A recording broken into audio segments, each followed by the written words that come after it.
Hi guys, very good evening to all of you. So already ಇವಾಗ 7 ಗಂಟೆ ಆಗಿದೆ. 7 ಗಂಟೆಗೆ ನಾನು ಬಂದಿದ್ದೀನಿ. 8 ಗಂಟೆಗೆ ಏನಪ್ಪ ಅಂತಿದ್ದೀರಾ? 8 ಗಂಟೆಗೆ RRB PO ಮತ್ತೆ ಕ್ಲರ್ಕ್ ಮಾಕ್ ಟೆಸ್ಟ್ ಮತ್ತೆ ಅದರ ಬೇಸ್ಡ್ ಮೇಲೆ ಕೆಲವು ಕ್ವೆಶ್ಚನ್ಸ್ ಪ್ರೀವಿಯಸ್ ಇಯರ್ ಕ್ವೆಶ್ಚನ್ಸ್ ನ ಡಿಸ್ಕಸ್ ಮಾಡೋಕ್ಕೆ ಪ್ರವೀಣ್ ಸರ್ ಬರ್ತಾರೆ. ಸೊ ಖಂಡಿತ ಆ ಸೆಷನ್ಸ್ ನ ಕೂಡ ಅಟೆಂಡ್ ಮಾಡಿ. ಸೊ 7 ಗಂಟೆಯಿಂದ 8 ಗಂಟೆವರೆಗೂ ಇಂಗ್ಲಿಷ್ ಬೇಸಿಕ್ಸ್ ಕಲ್ತ್ಕೊಳ್ಳಿ. ಇದು ಇಂಗ್ಲಿಷ್ ಅಲ್ಲಿ ನಮಗೆ ಬೇಕಾಗಿರೋ SSC ಮತ್ತೆ ಬ್ಯಾಂಕಿಂಗ್ ಎರಡೂ ಎಕ್ಸಾಮ್ಸ್ಗೆ ಇಂಪಾರ್ಟೆಂಟ್ ಆಗುತ್ತೆ. ಸೊ SSC CGL ಮತ್ತೆ SSC MTS ಅದ್ರ ಬಗ್ಗೆ ನೋಟಿಫಿಕೇಶನ್ ಬರುತ್ತೆ ಅಂತ 24ನೇ ತಾರೀಕು 27ನೇ ತಾರೀಕು ಅಂತ ಡೇಟ್ಸ್ ಫಿಕ್ಸ್ ಮಾಡಿದ್ದಾರೆ. CHSLಗೆ ಡೇಟ್ಸ್ ಆಲ್ರೆಡಿ ಬಂದಿದೆ. ಫೇಸ್ 12 SSC ಫೇಸ್ 12 ಅವ್ರಿಗೆ ಅಡ್ಮಿಟ್ ಕಾರ್ಡ್ ಕೂಡ ರಿಸೀವ್ ಮಾಡ್ಕೊಂಡಿರ್ತೀರಾ. ಇನ್ನು ಬ್ಯಾಂಕಿಂಗ್ ಎಕ್ಸಾಮ್ಗೆ ಬಂದರೆ RRB PO ಮತ್ತು ಕ್ಲರ್ಕ್ 7ನೇ ತಾರೀಕು ಅಪ್ಲಿಕೇಶನ್ ಓಪನ್ ಆಗಿತ್ತು. ಇನ್ನೂ ಅದು ಓಪನ್ ಇದೆ.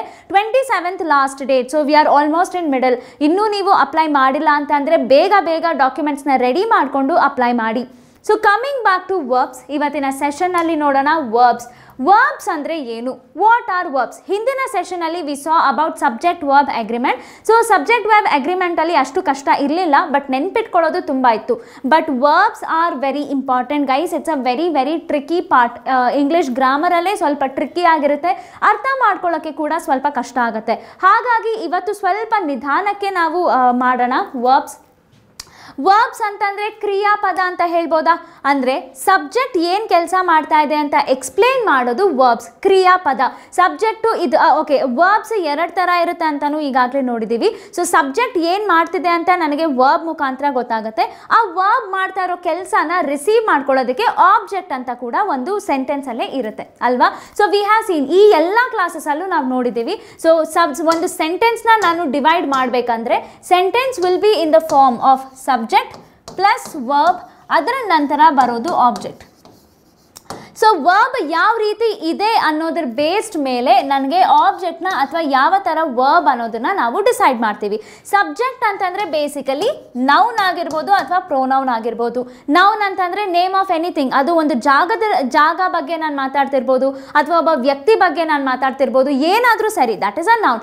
ಪ್ರೊನೌನ್ ಅಂದರೆ which replaces noun, right? He, him, it, she, all these are pronouns. So ಈ ಆಕ್ಷನ್, ಈ ನೌನ್ ಮತ್ತು ಪ್ರೊನೌನ್ ಏನು ಆಕ್ಷನ್ ಮಾಡ್ತಾ ಇದೆ, that is subject can be only noun or a pronoun.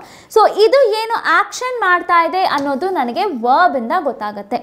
ಕೆಲವೊಂದು ಸೆಂಟೆನ್ಸಲ್ಲಿ ವರ್ಬ್ ಮಾಡೋ ಆಕ್ಷನ್ನು ಆಬ್ಜೆಕ್ಟ್ಗೆ ಪಾಸ್ ಆನ್ ಆಗುತ್ತೆ. ಇನ್ನು ಕೆಲವು ಎಕ್ಸಾಂಪಲಲ್ಲಿ ವರ್ಬ್ ಆಕ್ಷನ್ ಏನಿದೆ ಅದನ್ನು ಮಾಡ್ತಾ ಇರೋ ಆಕ್ಷನ್ ಅದು ಪಾಸ್ ಆನ್ ಆಗಲ್ಲ. ಸೊ ಅದರ ಬೇಸ್ಡ್ ಮೇಲೆ ನಾವು ವರ್ಬ್ನ ಎರಡು ಥರ ಕೂಡ ನೋಡ್ತೀವಿ. ಈ ಮುಂಚೆ ನಾವು ಟ್ರಾನ್ಸಿಟಿವ್ ಮತ್ತು ಇನ್ಟ್ರಾನ್ಸಿಟಿವ್ ವರ್ಬ್ಸ್ ಬಗ್ಗೆ ಕೂಡ ನಾವು ಡಿಸ್ಕಸ್ ಮಾಡಿದ್ದೀವಿ. ಇವತ್ತಿನ ಸೆಷನಲ್ಲಿ ಅದ್ರ ಬಗ್ಗೆ ನಾವು ಇನ್ನಷ್ಟು ಡೀಟೇಲ್ಡ್ ಆಗಿ ಕಲ್ತ್ಕೊಳ್ಳೋಣ. ಓಕೆ, ಸೊ ನಾವು what are verbs? Verbs are nothing but action verbs, right? Verbs ಏನು ಮಾಡುತ್ತೆ? describe an action, occurrence or state of being. ಯಾವುದರದು? of subject. Verb is always associated with subject. ಅದನ್ನು ನೆನ್ಪಿಟ್ಕೊಳ್ಳಿ. ಸೊ ಈ ವರ್ಬ್ಸ್ನ ನಾನು ಎಷ್ಟೊಂದು ಥರ ನೋಡ್ಬೋದು. ಫಾರ್ ಎಕ್ಸಾಂಪಲ್ ಆಕ್ಷನ್ ವರ್ಬ್ಸ್ ಆಗಿರ್ಬೋದು. ಆಕ್ಷನ್ ವರ್ಬ್ಸ್ ಅಂದರೆ ಕೆಲಸ ಮಾಡ್ತಾ ಇದ್ದೀನಿ ಅಂತ ತೋರಿಸೋದು. ಫಾರ್ ಎಕ್ಸಾಂಪಲ್ ಇಲ್ಲಿ ನೋಡ್ಕೊಳ್ಬೋದು, run, jump, eat, write. Correct, write ಬರಿತಾ ಇದ್ದೀನಿ, ಒಂದು ಆಕ್ಷನ್ ಮಾಡ್ತಾ ಇದ್ದೀನಿ. ರನ್, ಓಡ್ತಾ ಇದ್ದೀನಿ, that is an action. Jump, ಜಿಗಿತಾ ಇದ್ದೀನಿ, that is an action. So action verbs are nothing but ಏನಾದರೂ ಒಂದು ಪರ್ಫಾರ್ಮ್ ಮಾಡೋ ಅಂಥದ್ದನ್ನ ನಾನು ಆಕ್ಷನ್ ವರ್ಬ್ಸ್ ಅಂತ ಕರಿತೀನಿ. Okay, see for example she runs every morning. ಪ್ರತಿದಿನ ಅವಳು ಓಡ್ತಾಳೆ. So she is a pronoun, right? Pronoun ನಂತರ ಇರೋದು ವರ್ಬ್. ವರ್ಬ್ ನಂತರ ಬರೋದು ಎಲ್ಲ object. Remember that guys, verb ನಂತರ ಬರೋದು ಎಲ್ಲ object. Next he is a pronoun. He ನಂತರ ಇರೋದು ಪ್ಲೇಸ್. ಅಗೇನ್ ಪ್ಲೇ, ಅದೊಂದು ಆಕ್ಷನ್ ಮಾಡ್ತಾ ಇದ್ದಾರೆ, that is a verb. Okay, he plays the guitar. ಅರ್ಥ ಆಗ್ತಿದೆಯಾ?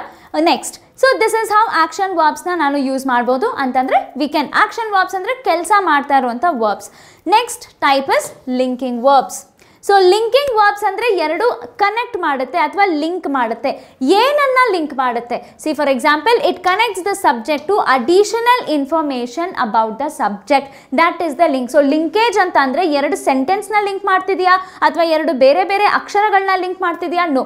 ಇಲ್ಲಿ ಲಿಂಕೇಜ್ ಅಂತಂದರೆ ಇಟ್ ಕನೆಕ್ಟ್ಸ್ ಸಬ್ಜೆಕ್ಟ್ ಮತ್ತು ಸಬ್ಜೆಕ್ಟ್ಗೆ ಇರೋ ಎಕ್ಸ್ಟ್ರಾ ಇನ್ಫಾರ್ಮೇಷನ್ನ ಕನೆಕ್ಟ್ ಮಾಡೋದು linking verbs.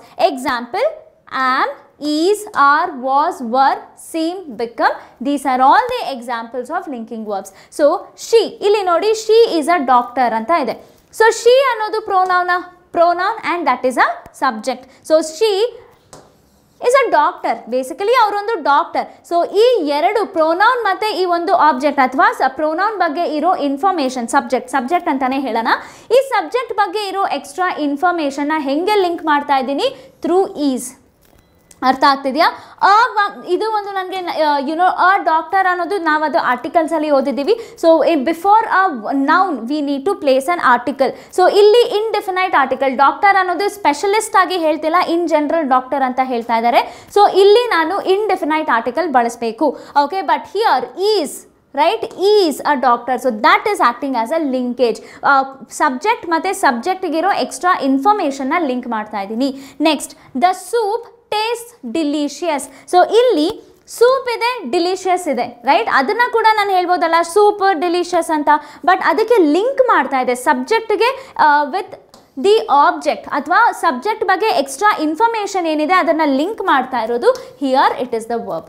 Clear? So verb ಅನ್ನೋದು ನಾನು ಲಿಂಕಿಂಗ್ ಆಗಿ ಕೂಡ ನಾನು ಬಳಸ್ಬೋದು. ಯಾವುದನ್ನ ಲಿಂಕ್ ಮಾಡಬೇಕು? ಸಬ್ಜೆಕ್ಟ್ ಮತ್ತು ಅದಕ್ಕೆ ಇರೋ ಎಕ್ಸ್ಟ್ರಾ ಇನ್ಫಾರ್ಮೇಷನ್ನ ನಾನು ಲಿಂಕ್ ಮಾಡಬೇಕು. Clear?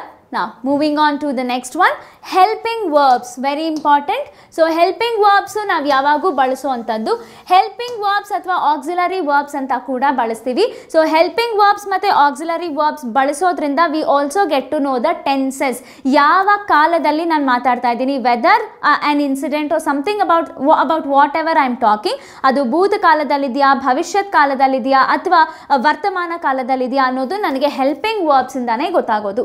Okay, so helping verbs ಅಂತಂದರೆ such as have, has, had, do, does, did, will, shall, would, should, could. Okay, these are also modal verbs.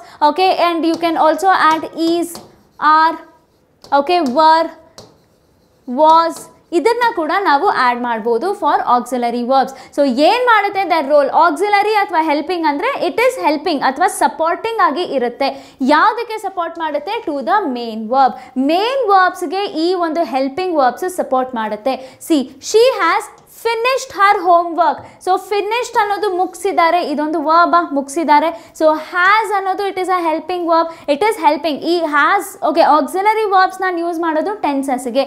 So here I am using it for present perfect. Present perfect tense ಇಲ್ಲಿ represent ಮಾಡೋದಕ್ಕೋಸ್ಕರ I use this particular word. Okay, she is reading. So reading is action verb ಅಲ್ವಾ? ಏನು ಕೆಲಸ ಮಾಡ್ತಿದ್ದಾರೆ? ಓದ್ತಾ ಇದ್ದಾರೆ. ಯಾವ ಕಾಲದಲ್ಲಿ ಓದ್ತಾ ಇದ್ದಾರೆ? It is in present continuous. Clear? Is ಅನ್ನೋದು ನಾವು ಪ್ರೆಸೆಂಟ್ ಕಂಟಿನ್ಯೂಯಸ್ ಅಲ್ಲಿ ಬಳಸ್ತೀವಿ. ಈ ಒಂದು helping verb is a continuity. ಯಾಕಂದರೆ ನಾವು ಟೆನ್ಸಸ್ ಮಾಡುವಾಗ this is very very important. You guys must know that. Okay, so these are the example, and next set of verb is about modal verb. ಈ modal verbs ಗೆ ಕೂಡ separate session ಮಾಡೋಣ ನಾವು. Modal verbs ಅಂದ್ರೆ they express the necessity, possibility, permission or ability, such as can, could, may, might, must, shall, should, will, would. So ಇದನ್ನ C, should ಮತ್ತು must ಮಧ್ಯೆ ಇರೋ ಡಿಫ್ರೆನ್ಸ್ ಏನು, ಅಥವಾ ಕ್ಯಾನ್ ಮತ್ತು ಕುಡ್ ಮಧ್ಯೆ ಇರೋ ಡಿಫ್ರೆನ್ಸ್ ಏನು, ಇದ್ರ ಜೊತೆಗೆ ನಾನು ಹ್ಯಾವ್ ಬಳಸಿದಾಗ ಅದರ ಅರ್ಥ ಏನಾಗುತ್ತೆ, ಇದನ್ನ ನಾವು ಸೆಪರೇಟ್ ಸೆಷನಲ್ಲೇ ಓದೋಣ. Because this is important, this is of importance. Okay, C, she can speak 3 languages. So ಅಂದರೆ ಇದು ಒಂದು ಎಬಿಲಿಟಿ ಬಗ್ಗೆ ಹೇಳ್ತಿದ್ಯಾ, ಒಂದು ವ್ಯಕ್ತಿಯ ಎಬಿಲಿಟಿ. ಈ ವ್ಯಕ್ತಿಯ ಎಬಿಲಿಟಿ ಏನು? 3 ಭಾಷೆಗಳು ಮಾತಾಡ್ಬೋದು. ಸೊ ಕ್ಯಾನ್ ಅನ್ನೋದು we say for ability. You must finish your homework. Must ಅಂತಂದರೆ ಕಂಪಲ್ಸರಿ, ನಿನಗೆ ಬೇರೆ ಆಪ್ಷನ್ನೇ ಇಲ್ಲ, ಅದು ಮಾಡಬೇಕು ಅಂದರೆ ಮಾಡಲೇಬೇಕು. So you must finish your ability. ಅದೇ ಥರ ಪ್ರತಿಯೊಂದು ಮಾಡೆಲ್ ವರ್ಬ್ಗೂ ಒಂದೊಂದು ಇಂಪಾರ್ಟೆನ್ಸ್ ಇರುತ್ತೆ, ಅಥವಾ ಒಂದೊಂದು ಕಡೆ ನಾವು ಬಳಸಲೇಬೇಕು ಅಂತ ಇರುತ್ತೆ. So we will study this in a separate segment. Okay, keep this in your mind. ಈ ಎರಡು, this is just an introduction to verbs. Okay, overview ಮಾತ್ರ ನಾನಿಲ್ಲಿ ಕೊಡ್ತಾ ಇದ್ದೀನಿ ನಿಮಗೆ. Next, moving on to the next one about, okay, transitive verbs ಮತ್ತು intransitive verbs. So ಈ ಮಧ್ಯೆ we have spoken about transitive and intransitive verbs. ಹಲವಷ್ಟು ಸಾರಿ ನಾವು ನೋಡಿದ್ದೀವಿ, ಬಟ್ ಇವತ್ತಿನ ಸೆಷನಲ್ಲಿ ಸ್ವಲ್ಪ ಹೆಚ್ಚು ಎಕ್ಸಾಂಪಲ್ಸ್ ತೊಗೊಂಡು ಅರ್ಥ ಮಾಡ್ಕೊಳ್ಳೋಣ. ಸೊ ಟ್ರಾನ್ಸಿಟಿವ್ ವರ್ಬ್ ಅಂತಂದರೆ, see, as I told you, ಒಂದು ಸೆಂಟೆನ್ಸ್ ತೊಗೊಂಡಾಗ ಸಬ್ಜೆಕ್ಟ್ ಇರುತ್ತೆ, ಸಬ್ಜೆಕ್ಟ್ ನಂತರ ವರ್ಬ್ ಇರುತ್ತೆ, ವರ್ಬ್ ನಂತರ ಆಬ್ಜೆಕ್ಟ್ ಇರುತ್ತೆ, ರೈಟ್? ಸೊ ಇವಾಗ ಈ verb it is of two types, transitive ಮತ್ತು ಇಂಟ್ರಾನ್ಸಿಟಿವ್. ಸಬ್ಜೆಕ್ಟ್ ಏನು ಕೆಲಸ ಮಾಡ್ತಾ ಇದೆ ಅಂತ ನನಗೆ ಹೇಳೋದು ವರ್ಬ್ ಮುಖಾಂತರ, ಯಾಕಂದರೆ ವರ್ಬ್ ಕ್ರಿಯಾಪದ. ಸೊ ಈ ಕ್ರಿಯಾಪದ ಸಬ್ಜೆಕ್ಟ್ ಏನು ಕ್ರಿಯೆ ಮಾಡ್ತಿದೆ ಅಂತ ಹೇಳೋದು ವರ್ಬ್. ಸೊ ಈ ಕ್ರಿಯೆ ಮಾಡ್ತಿರೋದು ಸಪೋಸ್ ಆಬ್ಜೆಕ್ಟು ಅದನ್ನು ತಗೊಳ್ಬೋದು ಅಥವಾ ತಗೊಳ್ದಿರಾನೂ ಇರ್ಬೋದು. So based on that we differentiate verb as transitive and intransitive. ಎರಡು ಥರ ವರ್ಬ್ ಇರುತ್ತೆ. Okay, C first type transitive verb. ಇದರಲ್ಲಿ ಆ್ಯಕ್ಷನ್ಸ್ ಇದರಲ್ಲಿ ನೋಡಿ, she kicked. What did she kick? She kick the ball. ಅವ್ರು ಒದ್ದಿದ್ದಾರೆ, ಏನನ್ನ ಒದ್ದಿದ್ದಾರೆ? ಬಾಲ್ನ ಒದ್ದಿದ್ದಾರೆ. ನೆಕ್ಸ್ಟ್, ಹಿ ಏಟ್. ಏನನ್ನ ತಿಂದಿದ್ದಾರೆ? He ate an apple. Clear? They wrote. ಏನು ಬರೆದಿದ್ದಾರೆ? They wrote a letter. So ಈ ಒಂದು ಆ್ಯಕ್ಷನ್ ವರ್ಬ್ಸ್, ಅವರ ಆ್ಯಕ್ಷನ್ ಏನಿದೆ it is passing on to the object. So this is a subject. Subject is pronoun ಅಥವಾ ನೌನೇ ಇರುತ್ತೆ. ಅದರ ನಂತರ ಬರೋದು ವರ್ಬ್. ಕರೆಕ್ಟ್? ವರ್ಬ್ ನಂತರ ಬರೋದೆಲ್ಲ object. So when the object receives the action of the verb, verb ಮಾಡ್ತಾ ಇರೋ ಕೆಲಸನ ಯಾವಾಗ ಆಬ್ಜೆಕ್ಟು ತಗೊಳ್ಳುತ್ತೋ ಆವಾಗ ನಾವು ಅಂಥ ವರ್ಬ್ನ ಟ್ರಾನ್ಸಿಟಿವ್ ವರ್ಬ್ಸ್ ಅಂತ ಕರಿತೀವಿ. Okay, so what is it? They are action verb that require direct object. Okay, so that is they wrote a letter. Letter is ಏನು ಬರೆದಿದ್ದಾರೆ? ಲೆಟರ್ ಬರೆದಿದ್ದಾರೆ. ಏನು ತಿಂದಿದ್ದಾರೆ? ಆ್ಯಪಲ್ ತಿಂದಿದ್ದಾರೆ. ಏನು ಓದಿದ್ದಾರೆ? ಬಾಲ್ ಓದಿದ್ದಾರೆ. So they need direct object. Clear? Which receives the action of the verb. ಈ ಆ ವರ್ಬ್ ಕೆಲಸ ಏನು ಮಾಡ್ತಾ ಇದೆ, ಅದರ ಆ್ಯಕ್ಷನ್ ತಗೊಳ್ಳೋದಕ್ಕೆ ಒಂದು ಡೈರೆಕ್ಟ್ ಆಬ್ಜೆಕ್ಟ್ ಇರಲೇಬೇಕು.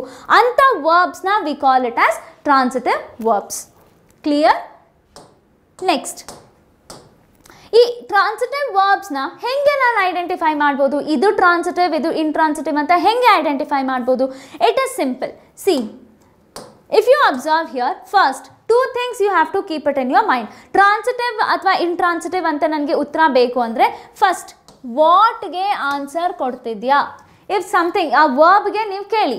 ಓಕೆ, ಫಾರ್ ಎಕ್ಸಾಂಪಲ್ ಬಾಟ್ ಅಂತ ಇದೆಯಾ? ವಾಟ್ ಡಿಡ್ ಯು ಬ್ರಿಂಗ್ ಅಥವಾ what is it answering a book? Yes, then it is a transitive verb. Okay, ಅಥವಾ whom, for example can you bring what? The report. Can you bring the report? Yes. That means ಈ ಒಂದು action ಏನಿದೆ it is passing on to the object. ಆವಾಗ we call it as a transitive verb. Clear? Next, he sent. What did he send? He sent a letter. So verb ಅದೇನು ಕ್ರಿಯೆ ಮಾಡ್ತಿದೆ ಅದು action pass on ಆಗ್ತಿದೆ. And as there is a direct object ಇದೆ ಮತ್ತು ಆ object ಏನಿದೆ verb ಮಾಡ್ತಾ ಇರೋ ಕೆಲಸನ ತಗೊಳ್ತಾ ಇದೆ. So just to identify whether the verb is transitive or not, then you have to just ask two questions to the ವರ್ಬ್ಗೆ ಕೇಳಬೇಕಾಗಿರೋ ಎರಡು ಪ್ರಶ್ನೆ, ವಾಟ್ ಅಥವಾ ಹೂಮ್. ಅಥವಾ ಅಂತಂದರೆ what or whom. Clear? So what did she buy? She bought a book. Yes, this transitive verb. Can you bring me what? Report? Yes. He sent what? Letter? Yes. So all these are examples of transitive verbs. Clear? Is everyone following? Enadru doubts idre nange comments mukantra tilsi. Next, what are intransitive verbs?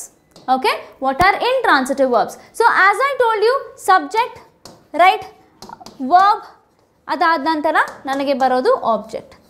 So intransitive verbs alli the action will not be passed on. ಯಾಕಂದರೆ ವರ್ಬೇ answer ಕೊಟ್ಬಿಡುತ್ತೆ. Okay, the action will not be passed on. See, the action it do not require direct object and the action is not transferred to the object but instead stands alone. ಅದು ವರ್ಬಲ್ಲೇ ಅರ್ಥ ಮಾಡಿಸ್ಬಿಡುತ್ತೆ. ಅದು ವಾಪಸ್ ಇನ್ನೊಂದು ಆಬ್ಜೆಕ್ಟ್ಗೆ ಹೋಗೋ ಅವಶ್ಯಕತೆ ಬೀಳೋದಿಲ್ಲ.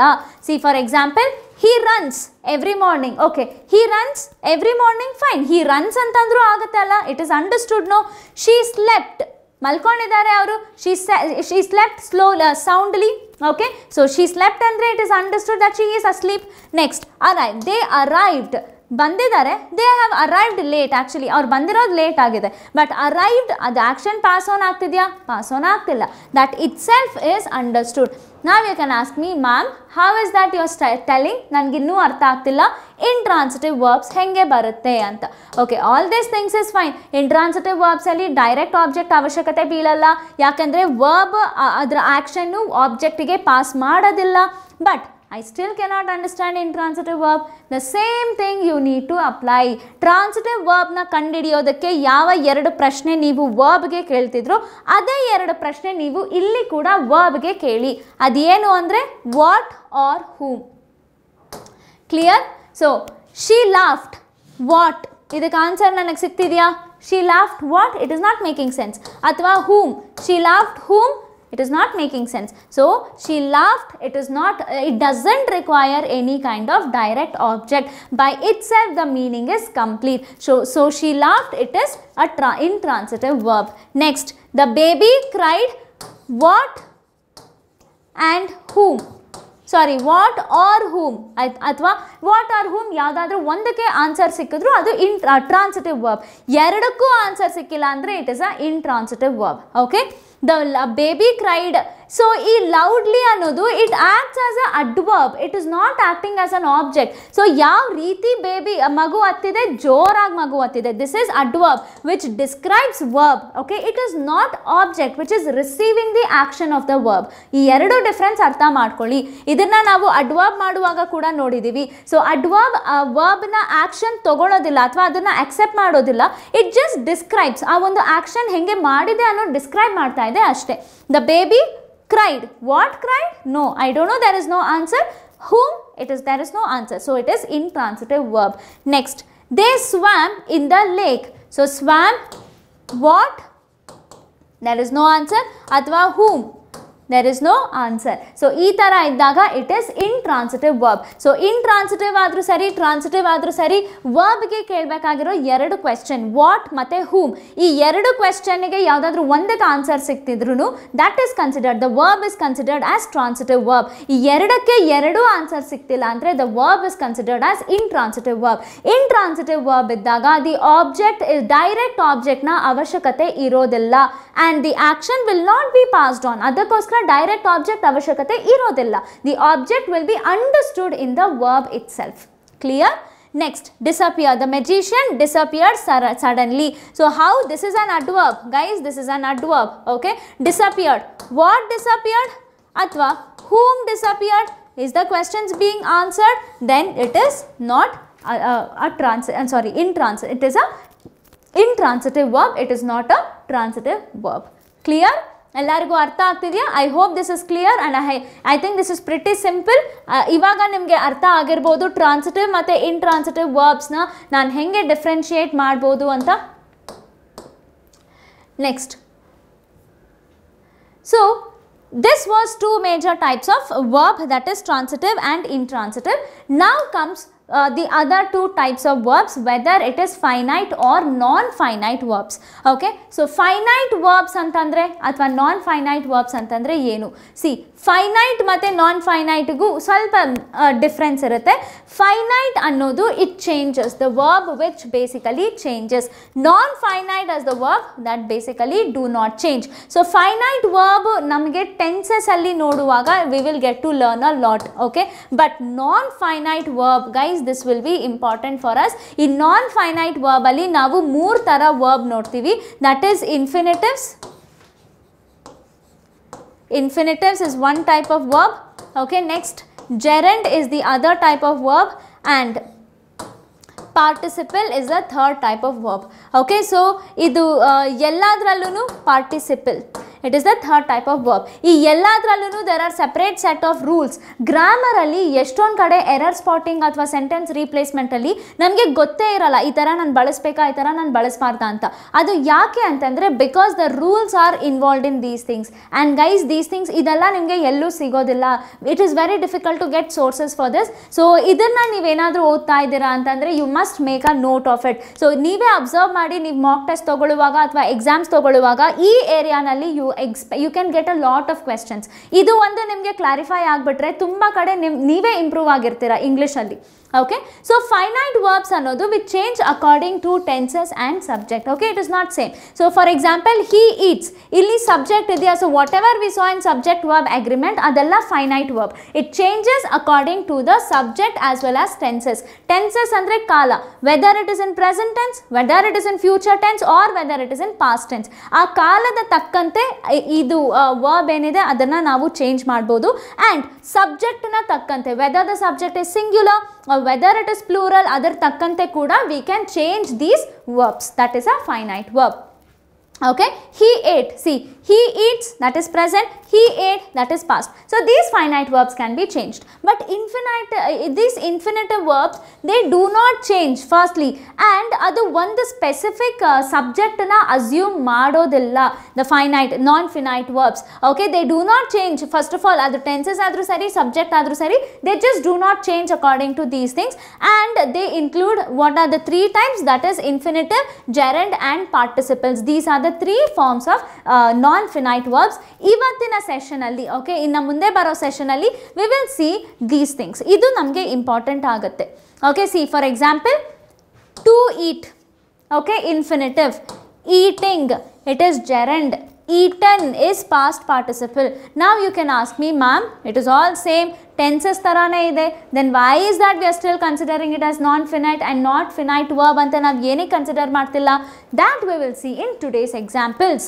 Okay, I hope ಇಲ್ಲಿವರೆಗೂ ನಿಮಗೆ ಕ್ಲಿಯರ್ ಇದೆ ಅಂತ ತಿಳ್ಕೊಳ್ತೀನಿ. ಸೊ ಇವತ್ತಿನ ಸೆಷನಲ್ಲಿ we will study more about infinitives, gerund ಮತ್ತು ಪಾರ್ಟಿಸಿಪಲ್. ಅದರಲ್ಲಿ ಬರುವಂಥ ರೂಲ್ಸು ಅದು ನಮಗೆ ಎಕ್ಸಾಮಿನೇಷನ್ ಪಾಯಿಂಟ್ ಆಫ್ ವ್ಯೂಗೆ ಎಷ್ಟು ಇಂಪಾರ್ಟೆಂಟ್ ಆಗುತ್ತೆ ಅನ್ನೋದು ಕೂಡ ನಾವು ನೋಡೋಣ. Next, first is about infinitives. So what is this infinitive? See, ಒಂದು ಸೆಂಟೆನ್ಸಲ್ಲಿ, see for example if I take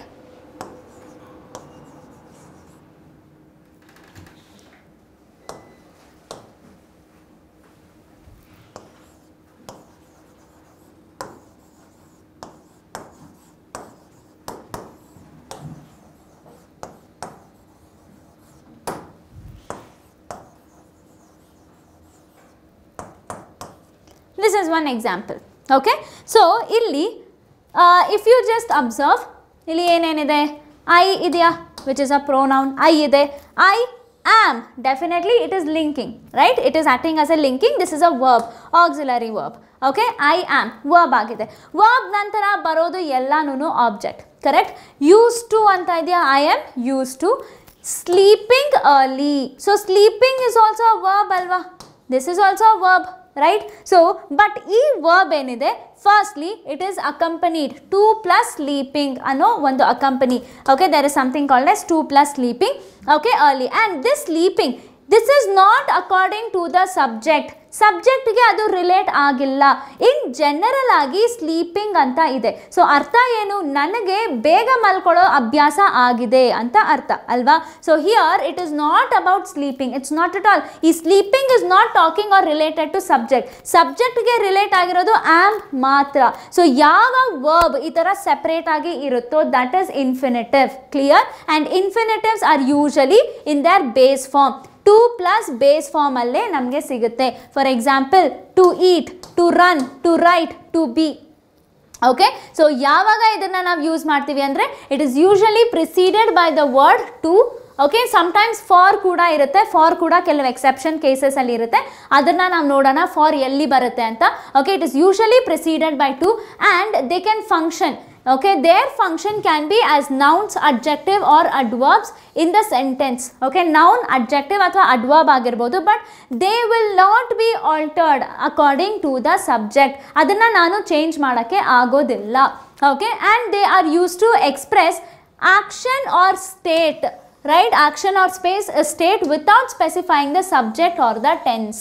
Okay, it is not based on the subject or it is not based on the tense. General action na describe ಮಾಡುತ್ತೆ ಅದು, and it can also act as noun, adjective or adverb. I'm sorry. Clear? So that is infinitives. Now if we see some of the examples, okay, see, you can see some of the examples. ಯಾವಾಗ ಅದು noun ರೀತಿ function ಆಗುತ್ತೋ, how does it work? See, noun ರೀತಿ function ಆದಾಗ to travel is her dream. What is her dream? It is to travel. Okay, travel ಮಾಡೋದು. ಇಲ್ಲಿ it is not action, ಇಲ್ಲಿ ಆ ವರ್ಬ್ ಆಗಿ ಅದು ಆಕ್ಟ್ ಮಾಡ್ತಿಲ್ಲ, but it is acting as a subject. Subject can be either a noun or a pronoun, right? So travel, to travel is her dream. Next, travel ಅನ್ನೋದು it is acting as a subject, right? Next, to learn is important. To learn ಇದು again it is not action, ಒಂದು ಕೆಲಸ ಮಾಡ್ತಿಲ್ಲ ಇಲ್ಲಿ ಒಂದು action ಅಥವಾ subject ಆಗಿ ಹೇಳ್ತಾ ಇದ್ದಾರೆ. This is in the place of subject. Subject can be either a noun or a pronoun. Pronoun is something which replaces noun, so this can be noun. To learn is important, ಕಲಿಯೋದು ಮುಖ್ಯ.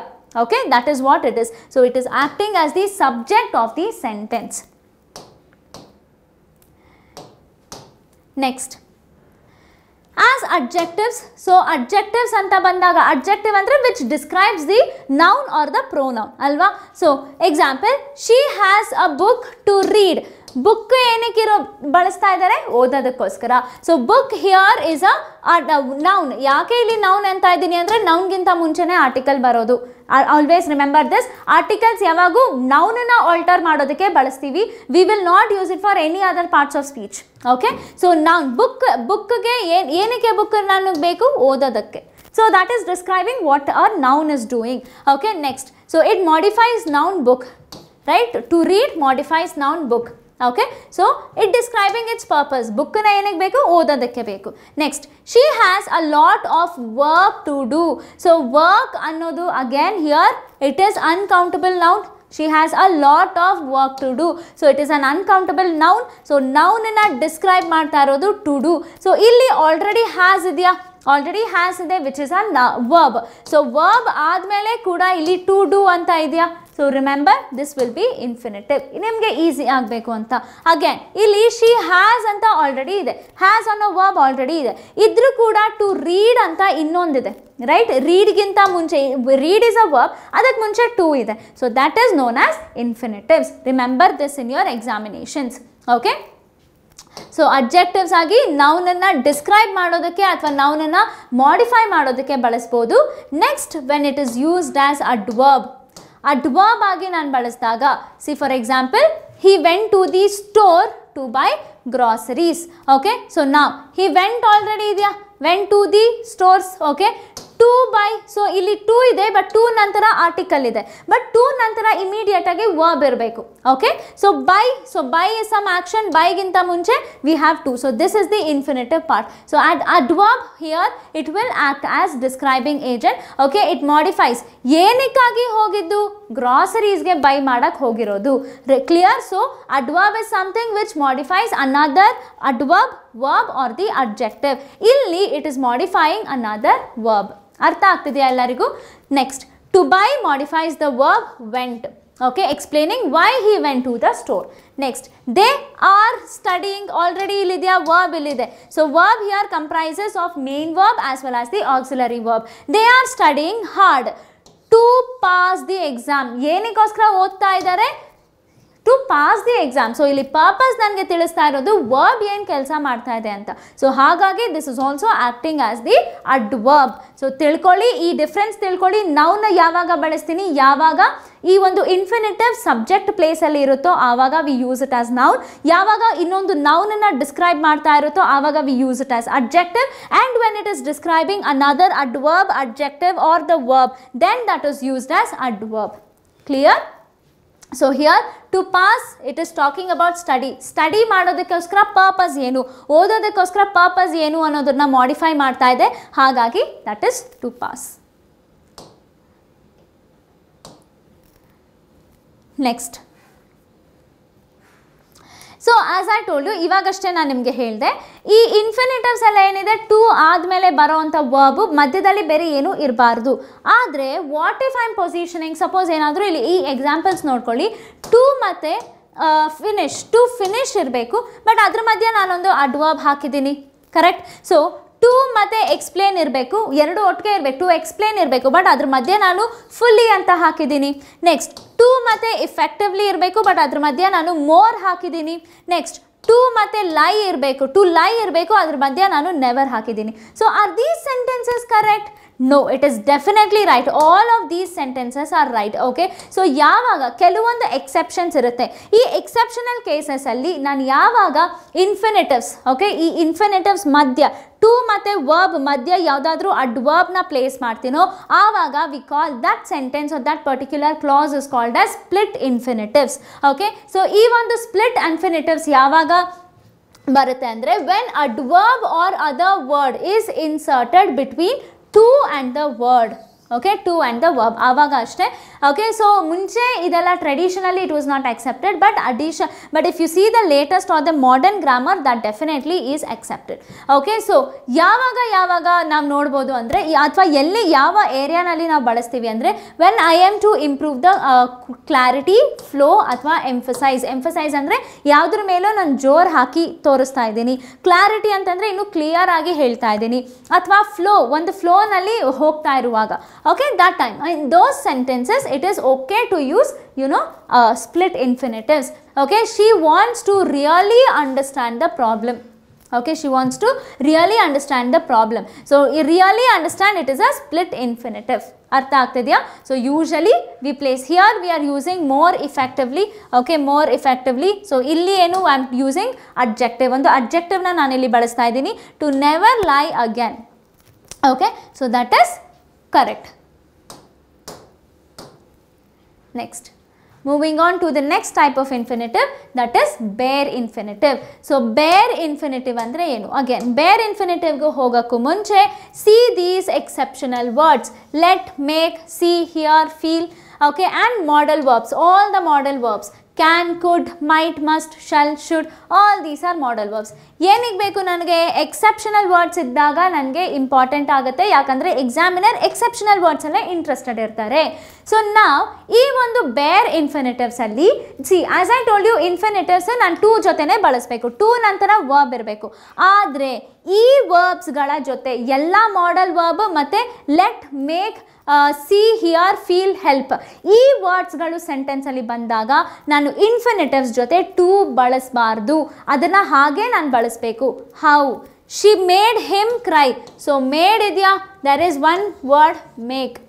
Okay, ಅದು ಯಾವ ಥರ ನಾವು use ಮಾಡಿದ್ರು ಪರವಾಗಿಲ್ಲ, but made ಇದೆಯಾ, ಆ ಎಕ್ಸೆಪ್ಷನಲ್ ವರ್ಡ್ ಇದೆಯಾ, then I have to see that she made him cry. Clear? Next, cry is a bare infinitive following the verb made, ಯಾಕಂದರೆ made is one exceptional word. Clear? Bare infinitive andre where I do not use to ಜೊತೆ ನಾನು verb ನ ಬಳಸಬಾರದು, that is bare infinitive. He can swim. Now modal verbs ಇದೆಯಾ? modal verbs ಇದ್ದಾಗ, okay, modal verbs ಇದ್ದಾಗ we should not use any kind of infinitives. Okay, so ಇಲ್ಲಿ swim ಅಲ್ಲ, he can to swim ಅಲ್ಲ, he can swim. So modal verbs ಇದ್ದಾಗ this is accepted. Next, she let them play outside. ಇಲ್ಲಿ let ಇದೆಯಾ? So let is also here again. So let idre I should use it in terms of bare infinitives. Bare infinitives andre henge balasbeku, to balasbardu ashte. Simple guys. Okay, next, he felt the ground shake. Again yenide felt idya, right? So feel anta idya. So he felt the, see basically you can see these words are more like idar tara idya which I cannot touch. Right? So it is like an abstract. Let, make, see, hear, feel, abstract ತರ ಇದೆ. So ಈ words ಜೊತೆ ನಾವು ಯಾವತ್ತು ಇನ್ಫಿನಿಟಿವ್ಸ್ ಬಳಸಬಾರ್ದು. So he felt the ground to shake ಅಲ್ಲ, he felt the ground shake. That's all. So remember these things.